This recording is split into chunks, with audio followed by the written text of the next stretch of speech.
దాదాపు వాతావరణ మార్పుల మూలంగా దాదాపు రాష్ట్రంలో ఉన్నటువంటి అన్ని జిల్లాలలో డెంగ్యూ జ్వరాలు, మలేరియా, టైఫాయిడ్ లాంటి జ్వరాలు వస్తున్నాయి ఈ వాతావరణ మార్పుల మూలంగా. అయితే మరీ ముఖ్యంగా హైదరాబాద్లో డెంగ్యూ జ్వరాలు అనేది విలయతాండం చేస్తూ ఉంది.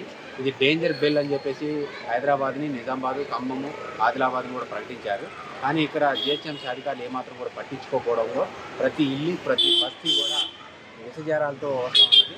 చెత్త ఎత్తడం విషయంలో కానీ, యాంటీ లార్వా ఆపరేషన్ విషయంలో కానీ, ఫాగింగ్ చేయడం విషయంలో కానీ ఏం చేయడం లేదు. అందుకే మొత్తం వ్యవస్థ మొత్తం చూస్తే ఇవన్నిటిని కూడా నిర్మూలించే పరిస్థితి లేదు. వాతావరణం అంత మార్పుల మూలంగా ఇవన్నీ నిర్మూలన చేయట్లేదు. అందుకే అధికారులకు మేము హెచ్చరిస్తా ఉన్నాం.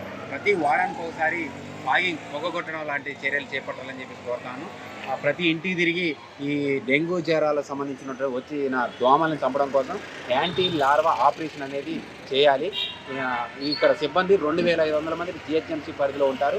వీళ్ళకి 15 కోట్లు కూడా కేటాయించారు. అవి దుర్వినియోగం చేస్తున్నారు. పొగగొట్టడం కోసం కూడా ప్రతి 15 రోజులకు ఒకసారి 30,000 కూడా అధికారులు కేటాయిస్తారు. అవన్నీ కూడా ఖర్చు చేయకోకుండా కాలయాపన చేస్తూ ఉండడం జ్వరాల బారిన పడుతున్నారు. కాబట్టి అధికారులు తక్షణమే స్పందించి ఈ సెప్టెంబర్, ఆగస్టులలో తీవ్రమైనటువంటి డెంగ్యూ జ్వరాల సీజన్ కాబట్టి వాటిని నిర్మూలించాలని చెప్పేసి ప్రగతిశీల యువజన సంఘం PYLగా చెలో బస్తీబాట కార్యక్రమాన్ని చేపట్టాము.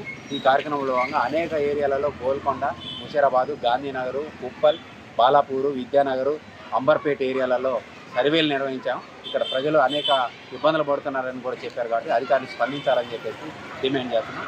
లేని ఎడల జిహెచ్ఎంసీ కార్యాలయం ముట్టడిస్తామని ఈ సందర్భంగా హెచ్చరిస్తాము.